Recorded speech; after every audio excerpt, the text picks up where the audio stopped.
Press meet యొక్క ముఖ్య ఉద్దేశం, రాహుల్ గాంధీ గారు గతంలో నేడు దేశంలో అత్యంత శక్తివంతమైన నాయకుడు, ఇది ప్రజల్లో ఉన్న వాస్తవం. రాహుల్ గాంధీ గారు గతంలో కానీ ఇప్పుడు ఒక శక్తివంత నాయకుడుగా దేశ ప్రజలందరూ కూడా గుర్తింపులో ఉన్నటువంటి నాయకుడు. అందులో ముఖ్యంగా అందరం కూడా గమనించాల్సింది ఏంటంటే, రాహుల్ గాంధీ గారు మీకు ఒక చిన్న ఉదాహరణ చెప్పి నేను కొంత రాహుల్ గాంధీ గారి గురించి ప్రస్తావన తీసుకురావడం జరుగుతుంది. మనము ఇది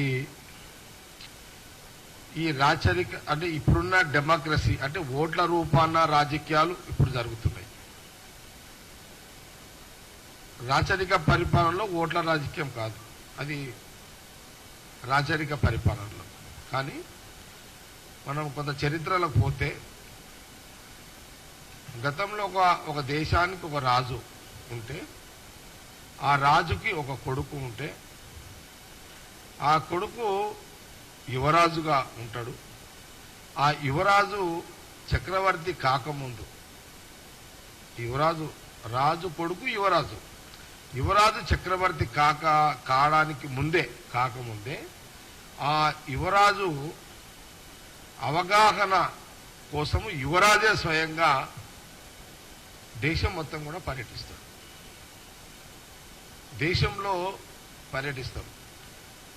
ఆ యువరాజు ఆ దేశం మొత్తం కూడా పర్యటించి ప్రజా సమస్యల గురించి కానీ, పరిపాలన గురించి కానీ, సమస్యల పరిష్కారం యొక్క అవగాహన తెలుసుకునే ప్రయత్నం కానీ ఆ యువరాజులు చేసుకొని వచ్చిన తర్వాత ఆ దేశ ప్రజలు ఆ యువరాజును చక్రవర్తిని చేసేవారు. ఇది ఆనాటి వాస్తవం. ఇది సేమ్ అట్లాగే ఇప్పుడు కూడా అదే పద్ధతిలో ఈరోజు కాంగ్రెస్ పార్టీ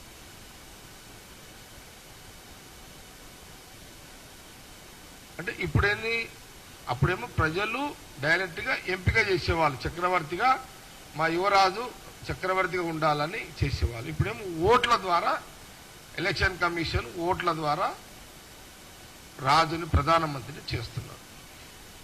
ఇది ఈనాటి యొక్క డెమోక్రసీ సిస్టమ్. అట్లాగే రాహుల్ గాంధీ గారు కూడా కాంగ్రెస్ పార్టీ చరిత్ర గల కుటుంబము,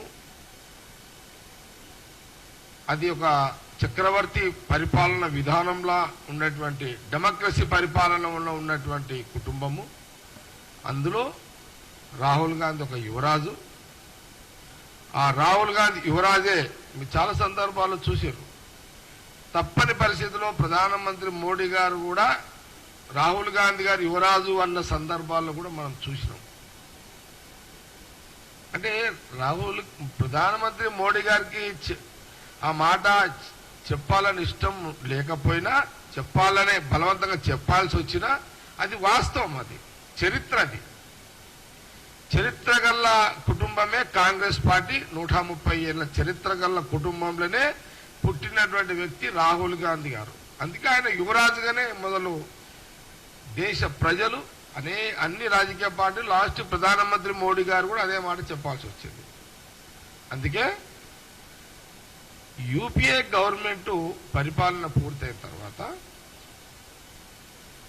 ప్రజలు కొత్తదనాన్ని కోరుకుంటారు. 10 ఏళ్ళు ఒక గవర్నమెంట్, ఒక రాజకీయ పార్టీ ఫామ్ అయిన తర్వాత 10 ఏళ్ళు అయినాయి కదా, కొత్త గవర్నమెంట్కి ఏదన్నా అవకాశం ఇస్తామని అప్పుడున్న పరిస్థితులలో ఏ రాజకీయ పార్టీ ఉంటుందో వాళ్ళకు అవకాశం ఇస్తారు. ఇది కూడా చరిత్రనే. ఇది కూడా అందులో భాగమే బీజేపీకి సంబంధించిన పరిపాలన. అందులో నుంచే మోడీగా ప్రధానమంత్రిగా వచ్చాడు. రాహుల్ గాంధీ గారు ఈ 10 ఏళ్ల కాలంలో ఇప్పుడు మీరు చూడండి, యూపీఏ గవర్నమెంట్ ఉన్నప్పుడు మన్మోహన్ సింగ్ గారు కూడా ప్రధానమంత్రిగా సోనియా గాంధీ మన్మోహన్ సింగ్ గారిని డిక్లేర్ చేయకంటే ముందు కాంగ్రెస్ పార్టీ ఎంపీలు కానివ్వండి, లేకపోతే యూపీఏ భాగస్వాములు ఉన్న అన్ని రాజకీయ పార్టీలు అందరూ కలిసి ముందు సోనియా గాంధీ గారిని వారు ప్రధానమంత్రిగా ఉండాలని ఎంపీలందరూ కోరారు. రాహుల్ గాంధీ గారిని ప్రధానమంత్రి ఉండాలని కోరారు. కానీ రాహుల్ గాంధీ గారు ఇంకా చాలా ఈ దేశం మొత్తంలో ఈ దేశ ప్రజల పట్ల అవగాహన చేసుకోవాలి, అనేక విషయాలు తెలుసుకోవాలి అనే ఒక భాగంలోనే వారు ఆ రోజు కాంగ్రెస్ పార్టీ ఎంపీలు, అన్ని రాజకీయ పార్టీ ఎంపీలు అందరూ కూడా రాహుల్ గాంధీ గారు ప్రధానమంత్రిగా ఉండాలని అంటే ఇప్పుడు వద్దు అని అప్పుడు సోనియా గాంధీ గారు రాహుల్ గాంధీ గారు కలిసి వాళ్ళు మన్మోహన్ సింగ్ గారిని ప్రధానమంత్రి చేశారు. ఇది చరిత్ర. ఇదంతా చూడండి, మోడీ గారు బీజేపీ ప్రధానమంత్రి, కానీ దానికి పునాదులైనటువంటి అటల్ బిహారీ వాజ్పేయి ప్రధానమంత్రి కావడానికి ఇందులో ఎక్కడ కూడా మోడీ గారి పాత్ర లేదు. అటల్ బిహారీ వాజ్పేయి ప్రధానమంత్రి కావడానికి అద్వానీ గారి యొక్క పాత్ర ఉంది. అద్వానీ గారిని ప్రధానమంత్రి కావాలని అంటే లేదు, వాజ్పేయి గారు ప్రధానమంత్రిగా ఉంటాడు అని అద్వానీ గారు చెప్పిన జ్ఞాపకం చేయడం జరుగుతుంది. కానీ దాని తర్వాత బీజేపీలో ప్రధానమంత్రి కావాల్సిన ఎవరయ్యా అంటే ఎల్కే అద్వానీ గారే. కానీ ఆనాడు అటల్ బిహారీ వాజ్పేయిని ప్రధానమంత్రి చేయాల్సిన దాంట్లో పెద్ద మనసుతో వ్యవహరించిన అద్వానీ గారు, అద్వానీ గారిని ప్రధానమంత్రి చేయాల్సిన ఒక పెద్ద మనసు, పెద్ద గుణము మోడీ గారికి లేకపోవడం చాలా బాధాకరం. ఇక్కడ రాహుల్ గాంధీ గారు ప్రధానమంత్రి ఉండాలి, సోనియా గాంధీ గారు ఉండాలి అని మొత్తం ఎంపీలందరూ ఎంత బలవంతం చేసినా వాళ్ళు ప్రధానమంత్రి మాకొద్దు అని 10 ఏళ్లు మన్మోహన్ సింగ్ గారిని వారు ప్రధానమంత్రిగా పెట్టారు. మన్మోహన్ సింగ్ గారిని ఎందుకు పెట్టారు?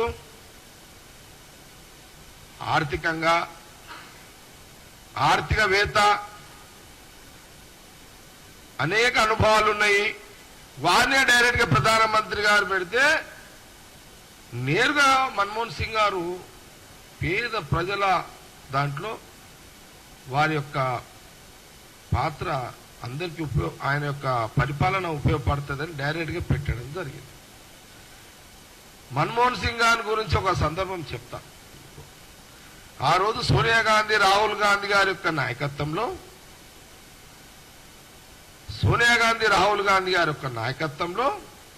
ప్రధానమంత్రి ఉన్నటువంటి మన్మోహన్ సింగ్ గారు వారు నేను చాలా సందర్భాల్లో చెప్పిన సోనియా గాంధీ గారు, రాహుల్ గాంధీ గారు, మన్మోహన్ సింగ్ గారి యొక్క నాయకత్వంలో గ్రామీణ ప్రాంతంలో ప్రతి పేదవాడికి పని కల్పించి ఉపాధి హామీ ద్వారా వాళ్ళ గ్రామాల్లో వాళ్ళు పనులు చేసుకొని ఆర్థికాభివృద్ధి చెందే విధంగా ప్రతి ఇంటిలో ప్రతి మానవుడికి, ప్రతి పేదవాడికి, ప్రతి మనిషికి చేతి నిండా డబ్బు ఉండేటట్టుగా ప్రభుత్వం ద్వారా ఉపాధి హామీ ద్వారా గ్రామీణాభివృద్ధి చేసుకుంటూ ఆర్థికంగా ఎదగడానికి, బతకడానికి అవకాశాలు కల్పించినటువంటి పాలన యూపీఏ గవర్నమెంట్, కాంగ్రెస్ పార్టీ పరిపాలన.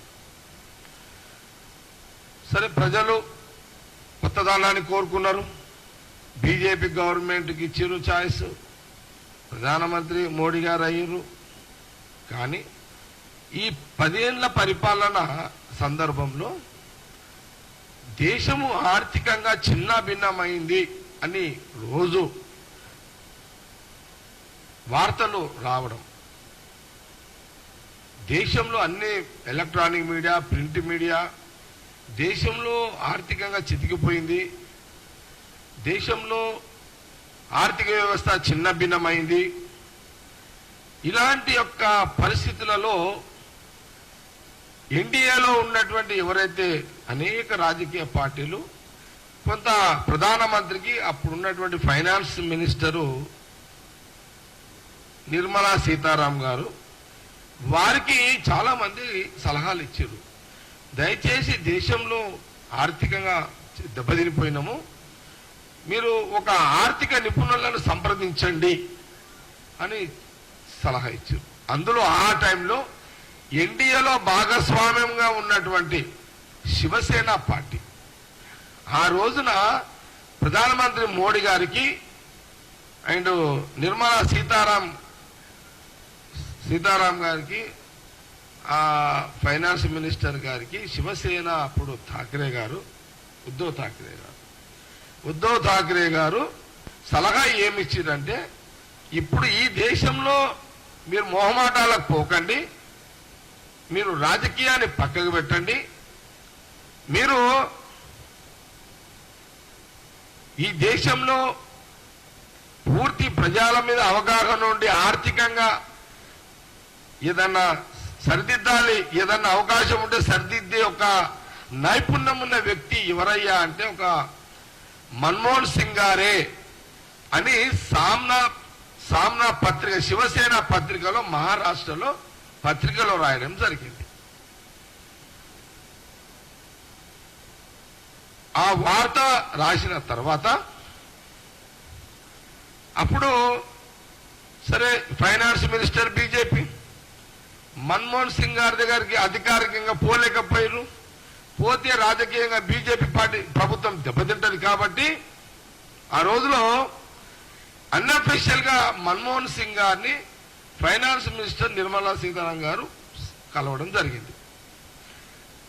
కానీ వారన్నది ఏంటంటే, మీరు చాలా ఆలస్యంగా వచ్చారు, ఎందుకంటే అప్పటికే అంటే మన్మోహన్ సింగ్ గారు బీజేపీ ఫైనాన్స్ మినిస్టర్ కలిసినప్పటికీ పత్రికల్లో రాసిన 6 నెలలు అయింది. అప్పటికే 6 months అయిపోయింది.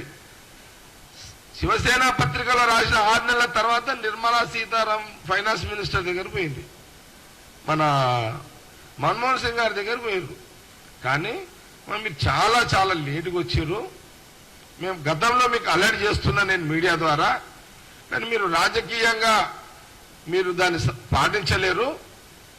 మీరు ఆ రోజు నేను ఇచ్చిన సలహాలు పాటించుంటే ఈరోజు ఆర్థిక సంక్షోభం రాకుండే, సెంట్రల్ ఫైనాన్స్ సిస్టమ్ ఖరాబ్ కాకుండే, మీరు అంతా వ్యవస్థ అంతా కాలిపోయింది, మీరు ఆలస్యంగా మీరు సంప్రదించడం వల్ల ఇప్పుడు ఏం చేయలేము అని వారు సలహా ఇవ్వడం జరిగింది. ఇది ఒక జరిగిన నిజమైన ఈ రకంగా జరిగింది. అందుకే రాహుల్ గాంధీ గారు యువరాజు పాత్రలో ఈ 10 ఏళ్లు కాంగ్రెస్ పార్టీ యువరాజ పాత్రలో ఈ 10 సంవత్సరాలలో రాజకీయ పార్టీల యొక్క నాయకుల యొక్క అవగాహన, ఏ రాజకీయ పార్టీ ఏది మాట్లాడుతుంది, ఏం చేస్తున్నారు, ఇవన్నీ అవగాహనలు. అందులో భాగంగానే రాహుల్ గాంధీ గారు భారత్ జోడో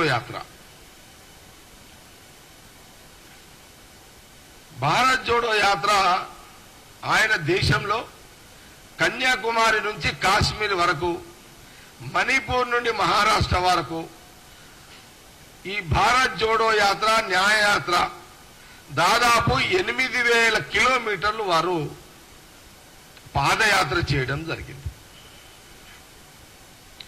ఈ పాదయాత్రలో రాహుల్ గాంధీ గారు గమనించింది, తెలుసుకున్నది, అందరితో చర్చించింది ఏందయ్యా అంటే, ప్రజా సమస్యలు లోతుగా సామాజికంగా, వ్యక్తిగతంగా, కుల మత ప్రాంతాల వారిగా అన్ని సమస్యలను లోతుగా అర్థం చేసుకోవడం జరిగింది. ఏ కులంలో ఎలాంటి సమస్యలు ఉన్నాయి, ఏ మతంలో ఎలాంటి సమస్యలు ఉన్నాయి, ఏ ప్రాంతంలో ఎలాంటి సమస్యలు ఉన్నాయి, ఇవన్నీ కూడా అధ్యయనం చేసుకోవడం జరిగింది రాహుల్ గాంధీ గారు. అంటే ప్రధానమంత్రి చక్రవర్తి కాకముందు ఆనాటి యువరాజులు ఎట్లయితే ప్రజాక్షేత్రంలో, ప్రజా జీవితంలో, ప్రజల మధ్యలో ఉంటూ వాళ్ళతోటి మాట్లాడుతూ అన్ని విషయాలు కూడా అధ్యయనం తెలుసుకునే యొక్క ప్రయత్నాన్ని వారు 8,000 కిలోమీటర్లు జోడో యాత్ర, భారత్ జోడో యాత్ర, న్యాయయాత్ర చేయడం జరిగింది. కానీ ప్రధానమంత్రి మోడీ గారు ఇలాంటి పాదయాత్రలు ఎప్పుడు చేయలేదు. ప్రజలతోటి ఇలా ఎప్పుడు కూడా కలవలే. ప్రజల సమస్యలు ఎప్పుడు ఈ రకంగా తెలుసుకోలే. వారు డైరెక్ట్ గా ఈ 10 ఏళ్ల పరిపాలన మార్పు యొక్క భాగంలోనే బీజేపీ పేరు మీద డైరెక్ట్ గా మోడీ గారు ప్రధానమంత్రి అయ్యారు. ఇది రాహుల్ గాంధీ గారికి ప్రధానమంత్రి మోడీ గారికి ఉన్నటువంటి వ్యత్యాసము. ఇది గమనించాలి.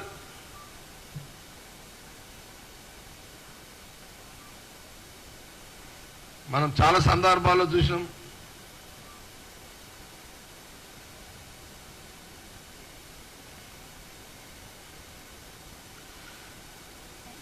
మోడీ గారు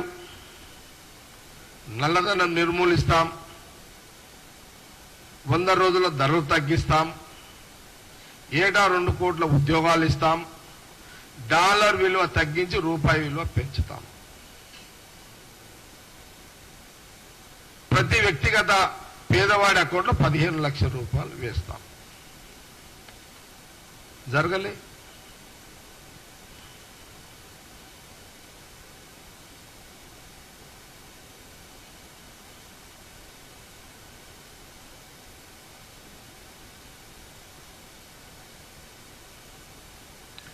మనము చూసినాం ఈ 10 ఏళ్ల కాలంలో ధరలు అన్ని పెరిగినాయి. పేదవాడికి పెరిగినాయి, మధ్యతరగతి కొనుగోలు పెరిగినాయి, డబ్బు లేనివాడికి అందరికీ ధరలు పెరిగినాయి. మనం చాలా సందర్భాల్లో చెప్పినాము. అడ్డగోలిగా 10 ఏళ్ళు ధరలు పెంచేసారు. పెట్రోల్ ధరలు పెంచారు, డీజిల్ ధరలు పెంచారు, గ్యాస్ ధరలు పెంచారు. 28,000 బంగారం, తులం బంగారంని 75,000 తులాలని తీసుకొచ్చారు. ప్రధానమంత్రి మోడీ బీజేపీ పాలన ఏం జరిగిందయ్యా అంటే 28,000 తులమున్న బంగారాన్ని, అంటే సోనియా గాంధీ, రాహుల్ గాంధీ ప్రధానమంత్రిగా మన్మోహన్ సింగ్ గారు ఉన్నప్పుడు 28,000 తులమున్న బంగారాన్ని ఈ 10 ఏళ్ల కాలంలో బీజేపీ ప్రభుత్వం మోడీ గారు ప్రధానమంత్రి అయినాక 28 నుంచి 75,000-76,000 తులం బంగారం చేసిన చరిత్ర తీసుకొచ్చింది. ఒకటి జీఎస్టీ పన్ను విధించారు. అడ్డగోలు విధానంతో జనం అల్లకల్లు, పబ్లిక్ అంతా పరిశాన్ అయిపోయారు జీఎస్టీ తోటి. మీరు ఇది గమనించాలి. ఎలక్షన్స్ ఇంకా 6 నెలలు 1 ఇయర్ ఉందనగా ఈ ధరలన్నీ పెరిగినాయి. జనాల మర్చిపోవాలి అంటే ఏం చెయ్యాలి అని సరే ఒక రాజకీయ పార్టీ వ్యూహాలు చేసుకుంటుంది. ఒక్కోసారి జనాలు తెలియక ట్రాప్లో పడిపోతారు, తర్వాత తిడతారు, అది మామూలే. తీరా ఎన్నికలు రాగానే మనం చూసినాం ఈ పుల్వామా దాడి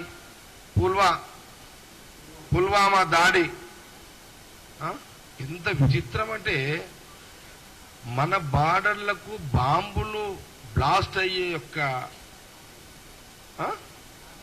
ఆర్డిఎక్స్ లోపలికి వచ్చి ఎంట్రీ అయిపోయి దేశం బార్డర్ దాటి వచ్చి పేలేంత వరకు కూడా దేశంలో ఉన్న ప్రభుత్వము, బీజేపీ ప్రభుత్వంలో ఉన్న యొక్క ఇంటెలిజెన్స్ లేదా వాళ్ళ గూఢచారి వ్యవస్థ అంతా నిద్రపోయిందా?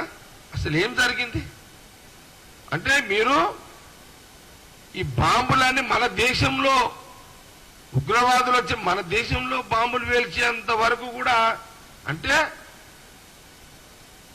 అతనికి ఒక బాంబులు పేలాలి, దేశంలో ఎన్నికల ముందు బీజేపీ ప్రభుత్వం రావాలి, ఎమోషన్. మొదటి ఎలక్షన్ అది జరిగింది. ఇక రెండో ఎలక్షన్కి శ్రీరామదేవుడు యొక్క పేరు మీద శ్రీరాముని ఆడ గుడి కంప్లీట్ కాలే, అక్కడ అభిషేకాలు జరగలే, ఆడ కళ్యాణము జరగలే, అక్షంతలు మార్కెట్లకు వచ్చినాయి. విచిత్రం, ప్రజలు కూడా ఆలోచించలే. అక్షింతలు అంటే దేవుని మీద, శ్రీరామచంద్రుని భగవానుని మీద, సీతారాముడి యొక్క దేవుని మీద మనం అక్షంతలు ధాన్యము పోసిన తర్వాత అవి తీసుకొని మనము ఇంటికి తీసుకోకపోతే మనకు ఒక ధైర్యం, మనకు శక్తి, మనకు నమ్మకం, మనకు ఆత్మవిశ్వాసం, ఒక బలం. కానీ దేవుని ముట్టయ్యకుండానే రైస్ మిల్లల నుంచి సంచులు ఊర్లకు పంపించేసారు, గల్లీలకు పంపించేసారు. మరి ఏం చేద్దాం? సీతారాముడు అంటే మనందరికి భక్తి, మన భక్తి మన బలహీనత. ఇదే ప్రధానమంత్రి మోడీ బీజేపీ వాడుకున్నది. ప్రజలు కూడా ఈ బియ్యము దేవుని ముట్టుకొని వచ్చినాయి అనే ఆలోచన కూడా చేయలేని పరిస్థితి. అలా మన ఆడవాళ్ళు సెంటిమెంట్ మొదలు వాడిపోతారు. ఇది రెండో ఎలక్షన్ పనిచేసింది. కాకపోతే ఇది ఎక్కడేమైందంటే సౌత్ పనిచేసింది, నార్త్ కు తక్కువ పనిచేసింది. ఎందుకంటే నార్త్ లో ఆల్రెడీ ఇలా జిమ్మికులు తెలిసిపోయినాయి. అందుకే చూడండి, రాహుల్ గాంధీ గారు కూడా ఏమన్నారు, ఎక్కడైతే అయోధ్య రామాలయము, ఎక్కడైతే అయోధ్యలో రాముడు పుట్టిండో, శ్రీరాముడు పుట్టిండో ఆ సీటే ఓడిపోయిందండి. అంటే అక్కడ శ్రీరామచంద్రుడు ఆడవిళ్ళకి ఇచ్చిండు, షాక్ ఇచ్చేసిండు. కానీ ఈ మన తెలంగాణకు వచ్చేసరికి, ఆంధ్రప్రదేశ్కి వచ్చేసరికి, ఈ రాష్ట్రాలకు వచ్చేసరికి కొంత లేట్ అయిపోయింది మనకి. ఓకే, ఇక అయిపోయింది, ఏం చేద్దాం? మనకు బియ్యం కొంప ముంచేసింది మళ్ళా. అయితే విచిత్రం ఏంటంటే, మరి అతనికి కావాలని అయ్యేది ఉంది, ఇక ప్రధానమంత్రి అయ్యేది ఉంది, అది వంతులో ఉంది, ఇక దానికి ఎవడేం చేయలేడు. లాస్ట్ ఏమైపోయింది? చంద్రబాబు నాయుడు నితీష్ కుమార్ యొక్క బలంతో ప్రధానమంత్రి మూడోసారి మోడీ కాగలిగారు.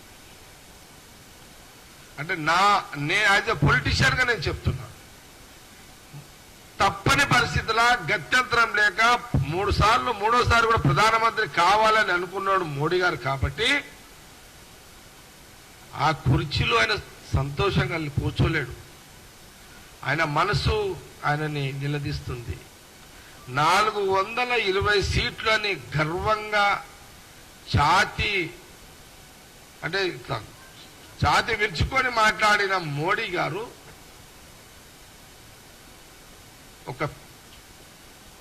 ఆ గాంభీర్యాన్ని ఎక్కడ పోయింది? ప్రధానమంత్రి ప్రమాణ స్వీకారం చేసే టైంలో ఆ గాంభీర్యం లేదు, ఆ ఉత్సాహం లేదు, ఆ సంతోషం లేదు, ఆ ఆనందం లేదు మోడీ గారికి.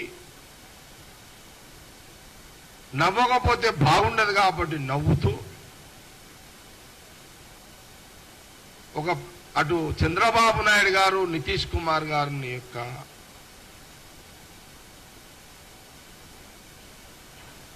సరే ఆయన పెద్ద మనిషి, మనం కొంత వయసుకు మర్యాద ఇవ్వాలి, హోదాకు మర్యాద ఇవ్వాలి.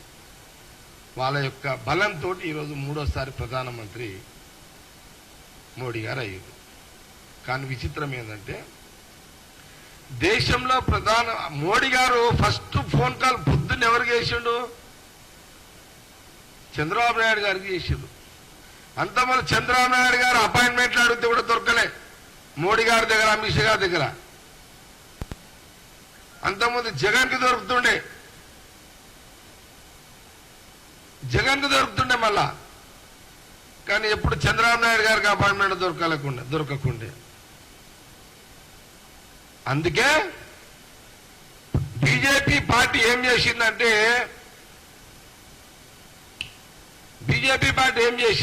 తెలివిగా ఏ టైం ఎట్లా వస్తుందో అని ప్రధానమంత్రి మోడీ గారు అమిత్ షా గారు గమనించి ఆంధ్రప్రదేశ్లో ఇక వైఎస్ఆర్ వచ్చేటట్టు లేదు కాబట్టి బిఫోర్ ఒకవేళ వైఎస్ఆర్ వచ్చినా బీజేపీకి అయినా సేఫ్ గేమ్లు ఏం ఆడారంటే లాస్ట్ కొన్ని నెలల ముందు 2-3 నెలల ముందు పవన్ కళ్యాణ్ తోటి టీడీపీ అనుసంధానాన్ని రహస్యంగా ఏర్పాటు చేసుకొని సమయం సందర్భం చూసి అక్కడ ఒక గేమ్ బీజేపీ ఆడింది.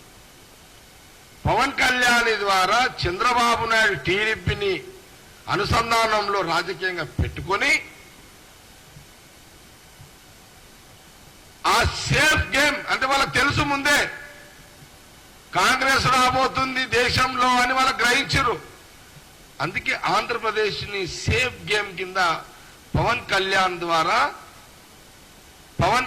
ద్వారా చంద్రబాబు నాయుడుని అండర్స్టాండింగ్ లో పెట్టుకొని ఆ బలంతోటే ఈరోజు మోడీ గారు సంతోషంగా కూర్చున్నారు అని అంటే టీడీపీ పుణ్యము, అటు నితీష్ కుమార్ పుణ్యం.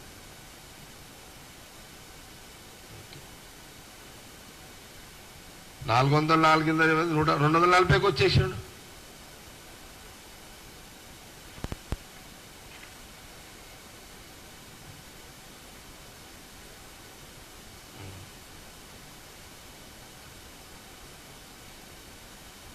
చాలా సందర్భాల్లో మేము చెప్తూనే ఉన్నాం, మళ్ళీ చెప్పక తప్పదు మాకు. రాహుల్ గాంధీ గారి కుటుంబం యొక్క చరిత్ర, త్యాగాల చరిత్ర, మోడీ యొక్క చరిత్ర, మోడీ గారికి ఏదైనా చరిత్ర ఉందా?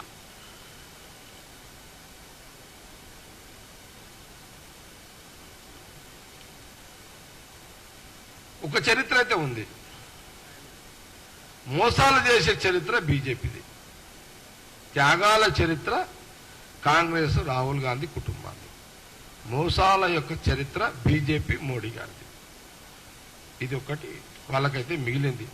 వాళ్ళు 3 సార్లు ప్రధానమంత్రి అయినా మోసాల చరిత్ర అనేది అయితే చరిత్రలో చిరస్థాయిగా ఉండిపోయే చరిత్ర బీజేపీ మోడీ గారిది అనేది మనం చెప్పక తప్పదు.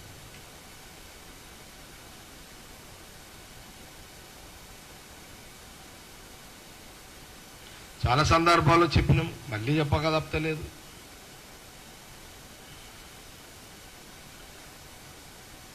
మోతీలాల్ జవహర్లాల్ నెహ్రూ, ఇందిరాగాంధీ గారు, రాజీవ్ గాంధీ గారు వాళ్ళ దేశ ప్రజల కోసం, పాలసీల కోసం వాళ్ళ ప్రాణాలు త్యాగాలు చేశారు, బలిదానాలు అయ్యారు. అది వారి కుటుంబమే. ఏ రాజకీయ పార్టీకి, బీజేపీ రాజకీయ పార్టీకి చరిత్ర లాంటివి ఏమైనా ఉన్నాయా? లేవు.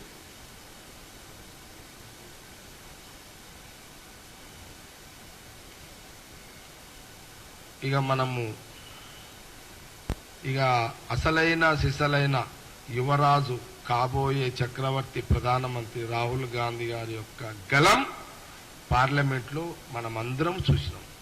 ప్రతిపక్ష నాయకుడిగా రాహుల్ గాంధీ గారు మోడీ విధానాలు, మోడీ గారి మోసాలు, మోడీ బీజేపీ హిందూ ప్రజల పట్ల చేస్తున్న మోసాలు, హిందువులని మతపరంగా వాడుకునే యొక్క పరిస్థితుల మీద చర్చ చేయడం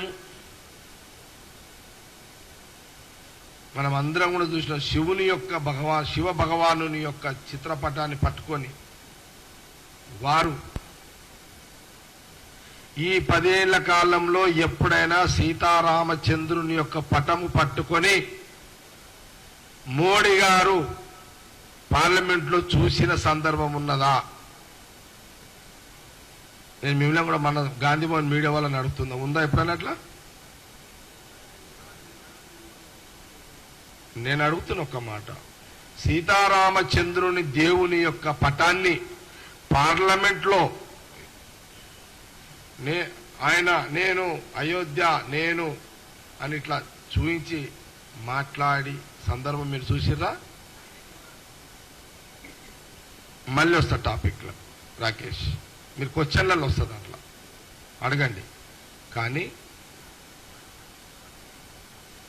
నేటి యువరాజు, ప్రతిపక్ష నాయకుడు, కాబోయే చక్రవర్తి, ప్రధానమంత్రి రాహుల్ గాంధీ గారు శివుని యొక్క చిత్రపటాన్ని నిండు సభలో, పార్లమెంటులో చిత్రపటాన్ని చూయిస్తూ, శివదేవుని యొక్క చూయిస్తూ, బీజేపీ మోడీ యొక్క ప్రభుత్వము పరిపాలన హిందువుల పట్ల చేస్తున్న మోసాలను చూయిస్తూ దేవుని యొక్క చిత్రపటాన్ని చేశాడు అంటే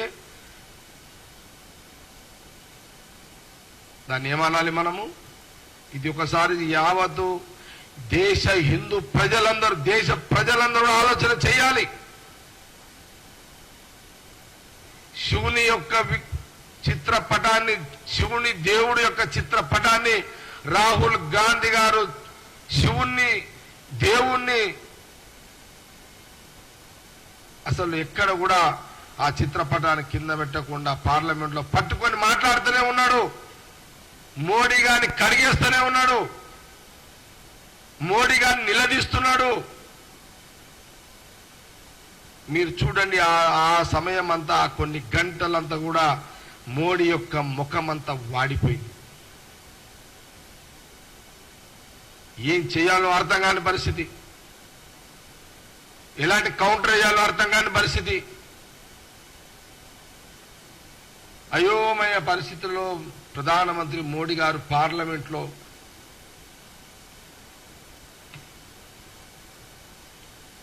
కడిగేసిండు. ప్రధానమంత్రి మోడీ గారిని కడిగేసిండు రాహుల్ గాంధీ గారు. ఎందుకు?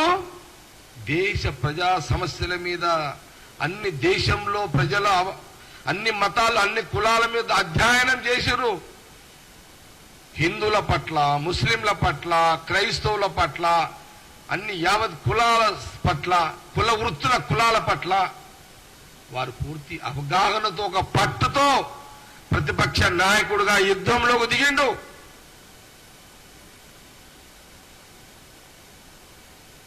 అందుకే ప్రధానమంత్రి మోడీ గారు రాహుల్ గాంధీ గారి ధాటికి తట్టుకోలేకపోయాడు.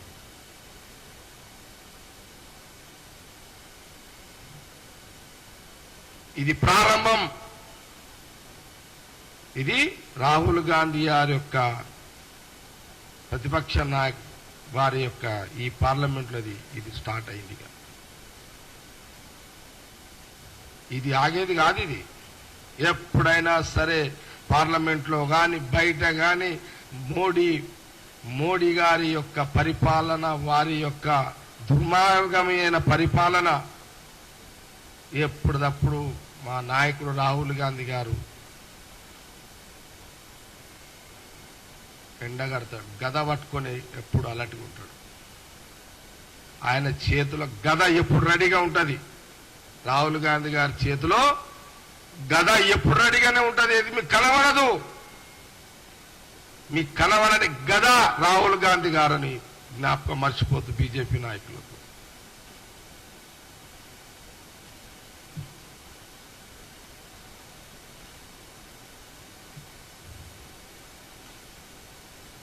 ప్రధానమంత్రి మోడీ గారు మాట్లాడతారు, రాహుల్ గాంధీ గురించి ఒక కామెంట్ ఏం చేయాలో అర్థమైతే అయోమయంలో ఉన్నాడైనా.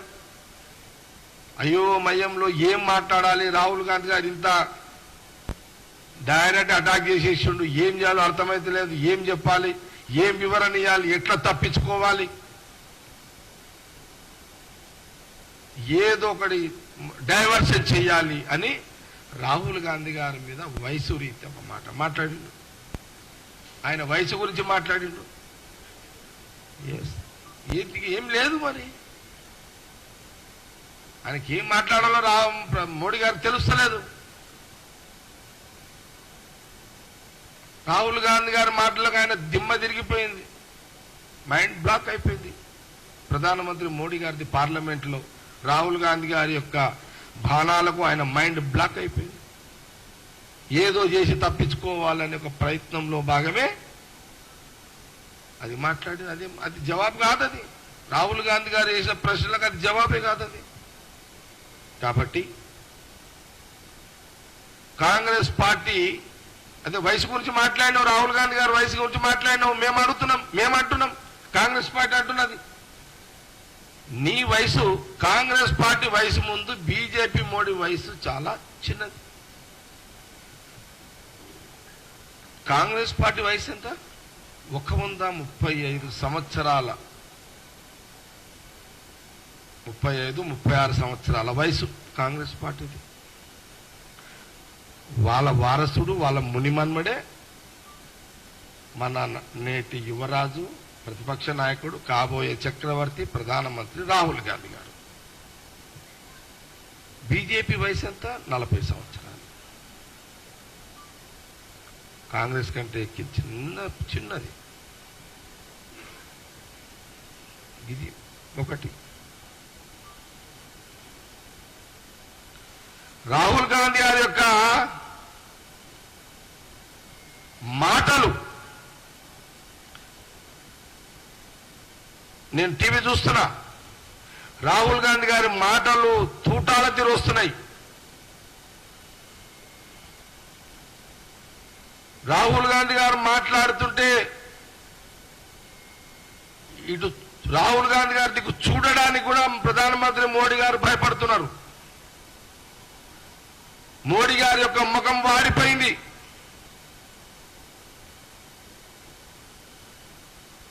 నిగనిగలాడే మోడీ గారి ముఖం 10 ఏళ్ల కాలంలో ప్రతిపక్ష నాయకుడు రాహుల్ గాంధీ గారి ప్రసంగానికి తాటికి సూర్య భగవానుడిలాగా భగమన్నాడు రాహుల్ గాంధీ గారు పార్లమెంటులో.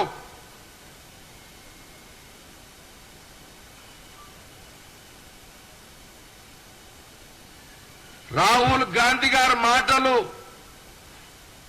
ఒక సింహం గర్జించేలాగా, సింహం గర్జిస్తే ఎట్లుంటాయో అలాంటి గర్జన శబ్దము వినబడ్డది రాహుల్ గాంధీ గారు మాట్లాడుతుంటే. ఇదంతా ఎవరి కోసం? రాహుల్ గాంధీ గారు ఈ దేశ ప్రజల సమస్యల పరిష్కారం కోసమే ప్రధానమంత్రి మోడీ గారి మీద సింహంలాగా గర్జిస్తూ సూర్య భగవానిలాగా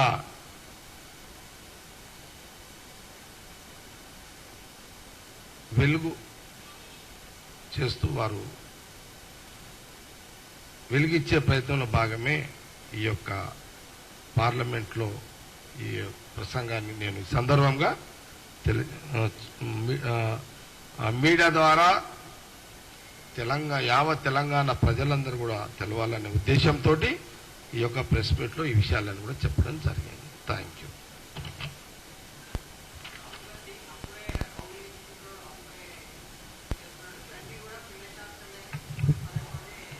సీను నో కామెంట్స్ దాని మీద. ఇంకా వేరే ఏమైనా ఉంటే అడగండి, చెప్తాం. No comments. అది కూడా నో కామెంట్స్. అది కూడా అడగండి, మీరు అడుగుడు తప్పు కాదు. నా ప్రెస్ మీట్ అయిపోయింది, మీరు అడుగుడు తప్పు కాదు. అట్లా మీరు అడిగిన దానికి ప్రతిదీ రాజకీయ పరంగా కొన్ని చెప్పేటి ఉంటాయి, కొన్ని చెప్పని ఉంటాయి.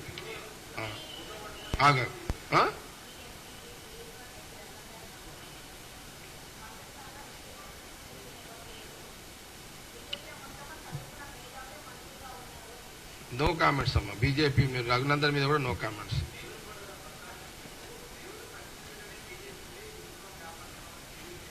దేవరకొండల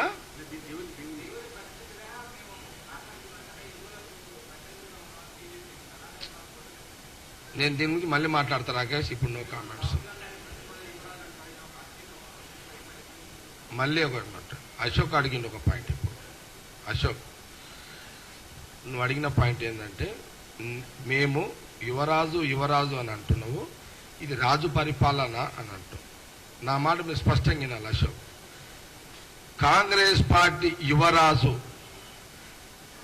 డెమోక్రసీ నాయకుడుగా ప్రతిపక్ష నాయకుడు అని అన్నాను.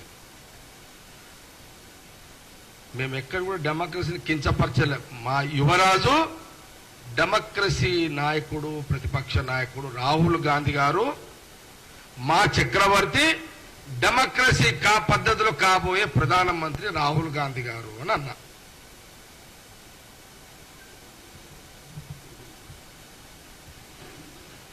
Any questions? No comment. అరే వా, అంటే ఆఖరికి మీరు అంటే మీరేస్తున్నా మీడియా వాళ్ళు.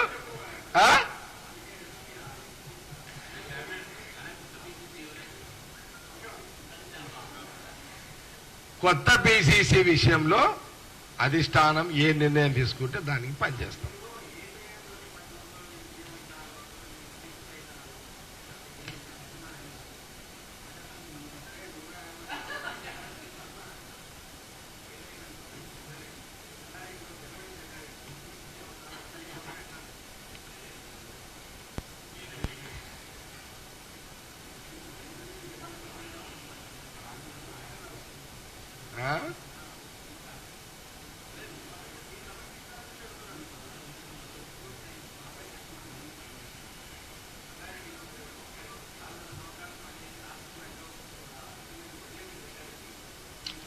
నేను కాదంటలేదు అశోక్, నేనేమంటున్నానంటే అది నా మైండ్, నా మనస్తత్వం. అది నా బలమా నా బలహీనత నాకు తెలియదు. నేను సంగారెడ్డి నియోజకవర్గంలో 5 ఏళ్ళు ఎమ్మెల్యేగా ఉన్నప్పుడు 4.5 సంవత్సరాలు ఫుల్ పబ్లిక్లో ఉంటా. ఎలక్షన్లు 3-4 నెలలు ఉందనగా ఫీల్డ్లో ఉంటా. పోలింగ్ అప్పుడు కూడా నేను బూతులలో తిరగా. సాయంత్రం 4:30కు పోయి ఓటేసి వచ్చేస్తాను. ఇది 2004 ప్రతి ఎలక్షన్ ఇంతే. నేను అది నా బలమా నా బలహీనత తెలియదు. కానీ నేనేమంటా అంటే 5 ఏళ్ళు మీరు ఇచ్చిన అవకాశంలో 4.5 సంవత్సరాలు నేను ఫీల్డ్లోనే ఉన్నా కదా. ఎలక్షన్ టైంలో నేను రాలేకపోతున్నామో, మీకు కావాల్సిన సర్వీస్ నేను 4.5 years ఇస్తున్నా కదా, అది గ్రహించి నాకు ఓట్లు వేయాలనేది నా భావన. ఒకసారి గ్రహించి నన్ను గెలిపిస్తారు, ఒకసారి మిస్ఫైర్ అయి నన్ను ఓడగొడతారు. నేను దీనికి హ్యాపీ, నేను దానికి హ్యాపీ. దీంట్లో ఏం ప్రాబ్లం లేదు. ఇక నువ్వు 2వ పాయింట్ అడిగినావు. మళ్ళా రానున్న 10 సంవత్సరాల లోపు పిసిసి చీఫ్ సీఎం అవుతా అని మొన్న మీరు చెప్పారు. అది బాగా వైరల్ అయింది. అంటే వైరల్ మీదే చేసారు, ప్రశ్న మీదే అడిగారు, వైరల్ మీదే చేసారు. మళ్ళీ ఇంకో మాట అడుగుతారు మళ్ళీ మీరే. అసలు ఎమ్మెల్యేనే గెలవలేవు, సీఎం ఎట్లయితే 10 ఏళ్ల లోపల మళ్ళీ అంటారు. ఓకే, దాని మీద ఇంకో సందర్భంలో మళ్ళీ మీకు చెప్తాను. సమయం సందర్భం వస్తుంది, ఆ టైం మళ్ళీ చెప్తాను. No problem. ఓకే,